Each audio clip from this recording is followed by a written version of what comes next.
This is 51st Dates, and I'm your host, Jolie Moore. They say that hindsight is 20/20.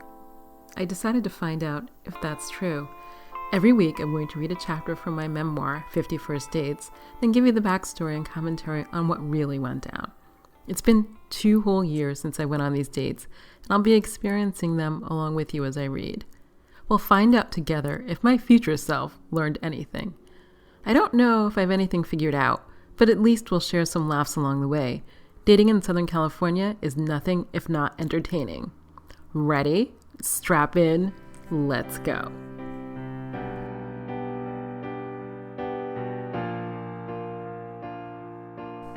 Welcome to 51st Dates. This is your host, Jolie Moore. I was thinking a little bit because I got a question on Instagram from a listener, hi there, about what the cool girl was. And I wanted to answer that a little bit to suss that out or flesh that out. And let me say this. I think that the role of the cool girl in dating is to sort of show up as this woman who is unruffled by the everyday give and take of a relationship. One of the main complaints that men have, I'm not saying this is valid, but one of the complaints that they all seem to have is, the crazy ex-girlfriend. And nobody wants to be that crazy ex-girlfriend. So being the cool girl means that I put up with lots of behavior with little to no pushback. You don't call me and you don't offer no explanation. I don't say anything. When you call, I say, hey, how are you? How are you doing? It's that kind of thing. And I am not sure if cool girl is a adequate description of that. I think what may be more telling is maybe a girl who doesn't stand up for herself, or a girl who lets men do what they want. I guess, okay, what I am reading about relationships and what I'm learning is that there's a certain give and take. But in all the relationships I've had, including, parenting, there was no give and take. I was told what to do or told what not to do, and I did that. So I was raised to not be ruffled. My mother could spin around like a top and go crazy at every little slight in the world, and I was never allowed to do that. And I was married to somebody similar. It could be anything. I was thinking about it today. We could shop for muesli, let's say, and his favorite brand wouldn't be there, and he would lose his mind, and I had to not react. I never said, hey, that's inappropriate. Muesli is like a low stakes game in life, and you don't need to have that kind of reaction. So I was raised to not be ruffled by everybody else's behavior, and I carried that into dating, mainly because there were portrayals of women who are running around screaming and demanding and losing their shit over things that men do. I am not saying that losing their shit is not valid. It was just not how I was raised. It was always well, look at those women, they're losing their cool, and that's inappropriate. If you could just keep your cool, it would be better. And the second part, I think, about that whole cool girl thing is that if I maintain my cool, then in theory, men would stay around longer. If, they can show up whenever and I don't have any pushback, then they would continue to show up. Now, I will say I lived a lot of years with that belief.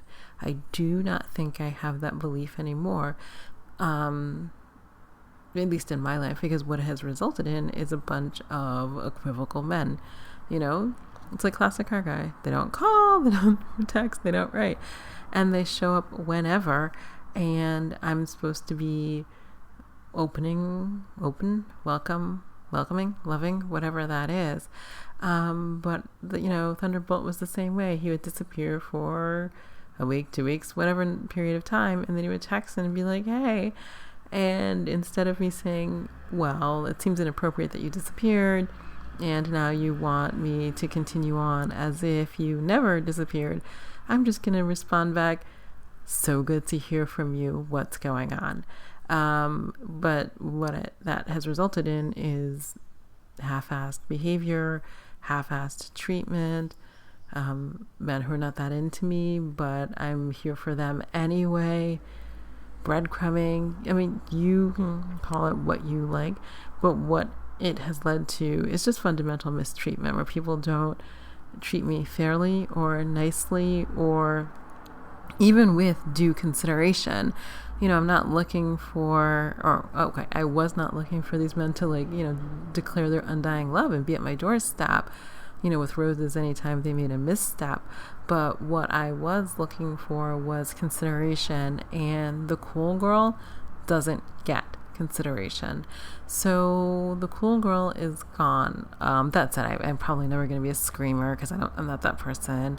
But I think that when or if, future men don't show up, then I'm going to ask, why don't you show up? And inevitably, that will result in them going away, but that is probably best for all of us.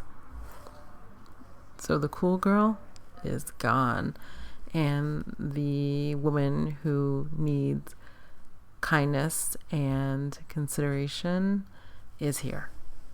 And I do want to apologize for the background noise that I can't get rid of without smothering myself. I'm not at my Los Angeles house, and where I am has way more noise than I noticed. I'm kind of used to it because I grew up in New York City, so car and bus noise doesn't really bother me, but it doesn't make for great recording. And the alternative is me being closed up in a different room without any air conditioning, and that's not what I'm going to do right now.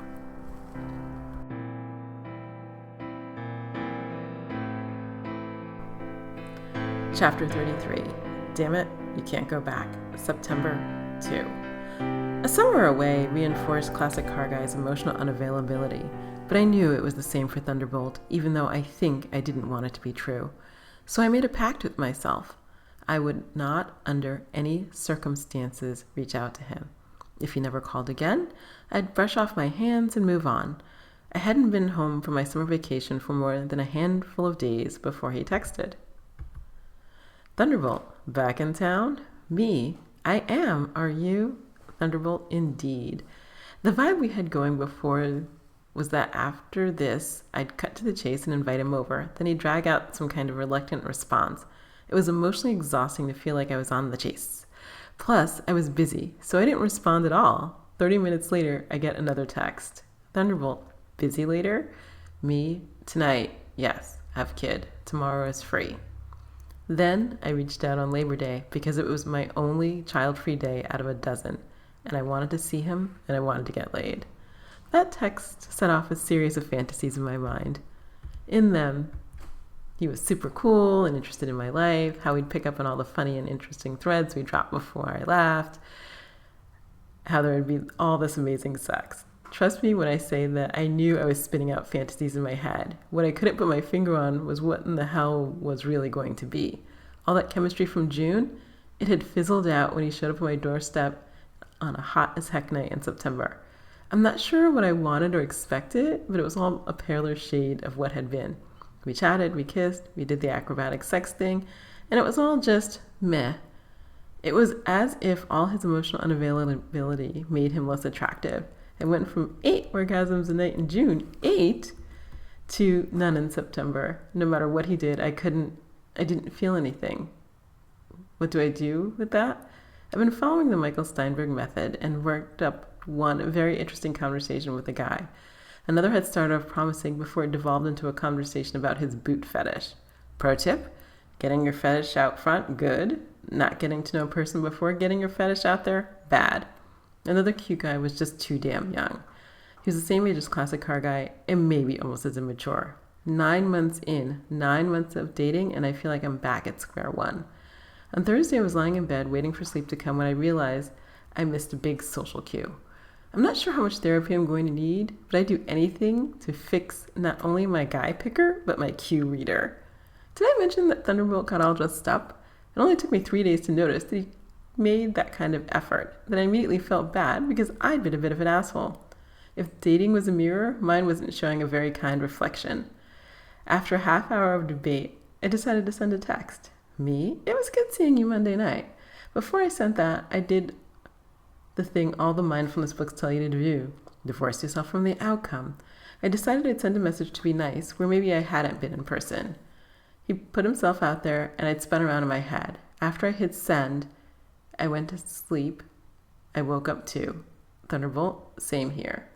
There's nothing to do with that, but leave it there. I packed my weekend with dating and relationship seminar, theater and drinks with mom friends. If he texted, then of course I'd say yes. Otherwise, I'd let it ride.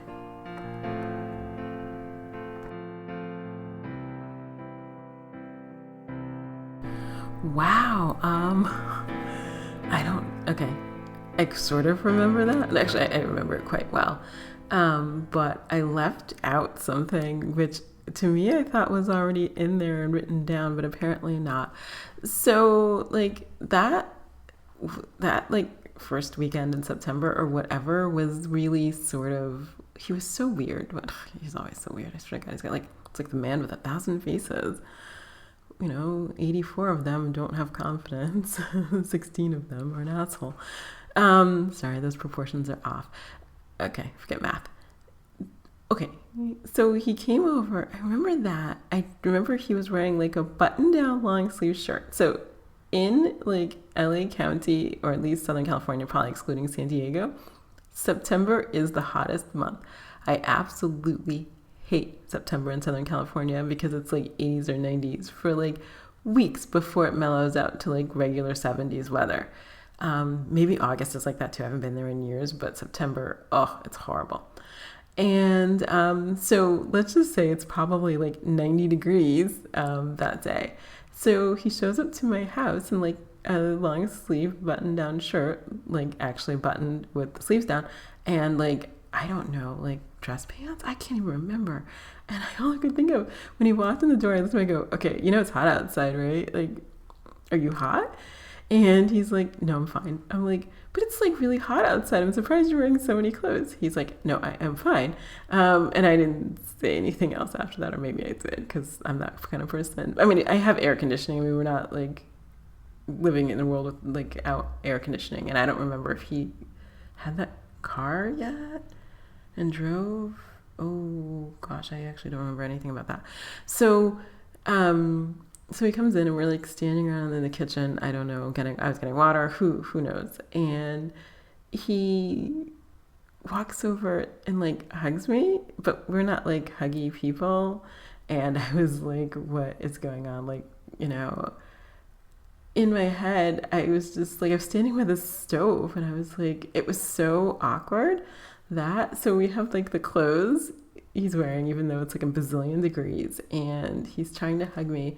And then he walks over and like, it's a kitchen. I don't know. He like is standing by like the counter or like the sink or something. And he looks at me and he goes, I have a really hard time being in the same room with you without wanting to like kiss you or touch you. At which point I said nothing, because it was so surprising to hear him say anything that reflected anything that went on in his head, that I was like, huh. So but it was weird. It was weird. I don't know. It was maybe time away. Like, I can't always put my finger on it. Let me say this. Every time like there's a break in with this guy, and then I would see him again, my therapist would be like, is he finally less attractive to you? And she doesn't quite say it that way, but I think she's under the impression that as I grow and change, his behavior will become less attractive, and therefore he will become less attractive to me. And so when he first walked in the door, I was like, this guy. But like, there's this other thing I think that humans do, which is I think how long-term marriages work, where you sort of don't necessarily 100% see the person who's standing in front of you, but you see like not only that person, but like the person you met, and it like sort of morphs like into this like sort of person that is a collection of whom you've seen over time. And the way I've seen this work with my brain is with college friends. Like I'll see my college friends and in my head they look like 17 to 22 or whatever. And then like later I'll look at a picture of us that we'll have taken in our 40s and I'm like, these are two 40-year-old women sitting in a bar. These are not two 20-year-old women sitting in a bar. But it's only when I see the picture that I see like their true age. But when I'm looking at them, it's just a collection of who I have known them to be over time. So when Thunderbolt first walked in the door that time, and subsequently that's been the case too, I look at him and I go, okay, this guy? You know, I'm like, I don't know if I date this guy, if I just met this guy. But then he talks and then he says something funny or endearing or whatever. And I'm like, oh, this guy. He takes a really good picture, by the way. Like I have a friend who's like an Instagram influencer, and I knew her well before that. And I remember her taking a class in how to pose for pictures. And I thought, okay, she's not even an actress, but okay, like in LA, it's a thing that people do in like media training and stuff. And I get it. I didn't know why she was doing it, as she was not an actress. And this is before Instagram. So I didn't think a lot of it. But now that she's an Instagram influencer and I look at all of the pictures that she takes, she like poses super well. And once we were in some restaurant and I don't know what she was going to promo. Who knows? It didn't matter. And she was like, okay, we need to take a picture. So she gets some like waiter or guy at the restaurant to take a picture. And later she texted it to me and I was like, oh my God, she looks spectacular. And I look just like I'm standing as a deer in headlights. So all that said, I don't know if Thunderbolt did media training, but he takes a really good photo. So sometimes I have like photos on my phone. It's not that many. I think he sent me like one once. A photo of him and he looks great in a photo, but in real life, it's sort of like a different sort of version. Or maybe it's his facial expression. Maybe it's how he holds himself. Like I have a lot of thoughts about it. Anyway, this guy. So there are many, many, many times that I should probably not have been involved in this kind of thing with this guy, but I was, and this was not the last time I saw him. So interestingly, it's the same time of year, except school starts a week early now because Labor Day is so late. And I find myself in a similar situation. Oh, wait, let me go back. I meant to mention that I decided to go out to like I don't know, it wasn't even like a singles mixer. It's just like a general like mixer for people who are out of town and the people who love them. So I went to this mixer at a bar like on the other side of town where I normally don't travel because it's full of young people in bars. And post-COVID, I actually have no idea what's going on over there.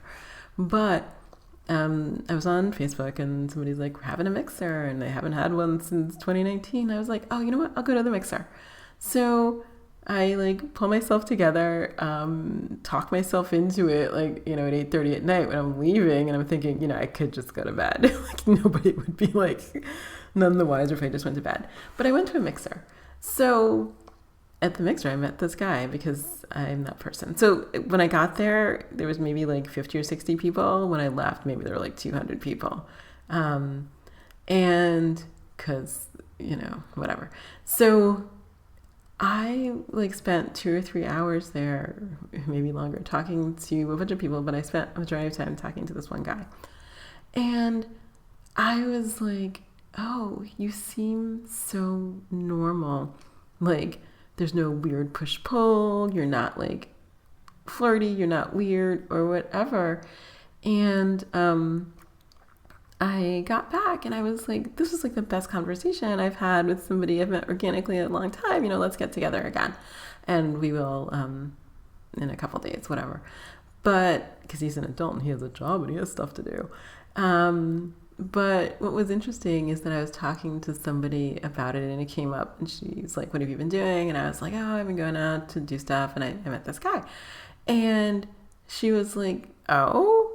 And I was like, oh yeah, he's completely normal or whatever. I said, but he's just like in the friend zone or whatever. And she looks at me and she's like, why? And I was like, oh, he's not my type. And she looked at me and she didn't say anything. So Thunderbolt is my type. Like, I've discussed this before. Like, he walked in and it was like he walked out of like the fantasies I've had of what a guy would be. But comes with like the emotional unavailability. And then I met a guy who seemed perfectly normal. In subsequent conversations, he has not been crazy. We're going to go to dinner tomorrow. So who knows? But that's after this goes up.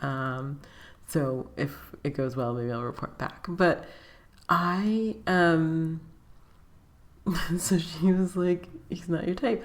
And I thought about it, like maybe the reason the conversation was entirely comfortable was because I was actually had zero interest in dating him. I was just like talking to people because COVID and I haven't been out of my house. And it was so great to like have conversations with human beings that I don't know outside of my house.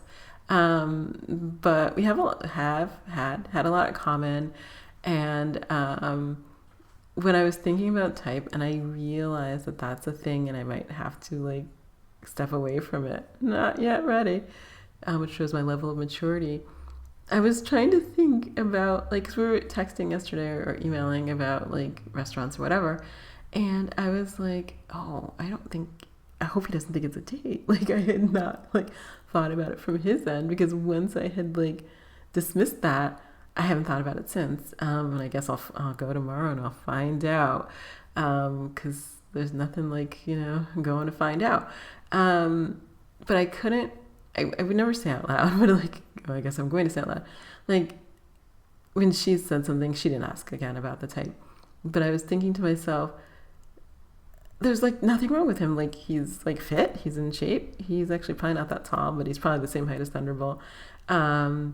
But he does this thing that I hate, and he shaves his head, and I hate men who I think are balding, I guess. It was like, because people are taller than me, I can't always see the top of their head, so I'm not quite clear about why they're shaving their head.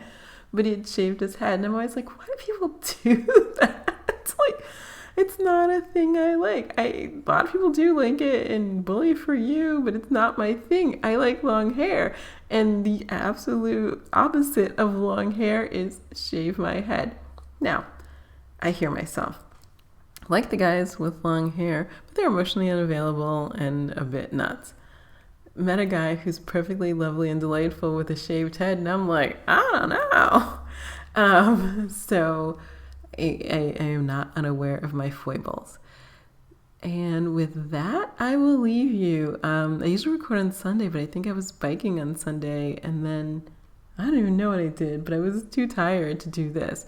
So I'm recording on Tuesday and this goes up on Wednesday. So it all has to be edited and ready for you. Thanks as always so much for listening. If you want to rate and review, I'd appreciate it. If you have questions, because I'm going to answer some going forward, you can slide into my DMs as other listeners have. Thanks so much.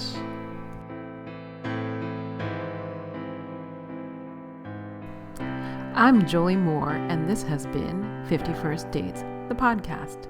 If you enjoyed listening, I hope you'll share, rate, and review it on Apple Podcasts. It will help others find the craziness that is dating in Southern California. Also, please hit the subscribe button on your podcast app. If you'd like to read ahead, my memoir, 50 First Dates, is available wherever books are sold. A link is always included in the show notes. I'm also a romance writer. If you want to know more about my books, please visit joliemore.com for more information. You can also follow me on Instagram at xojoliemore and on all social media at the same handle, xojoliemore. Thanks for listening, and I'll be in your ears next week.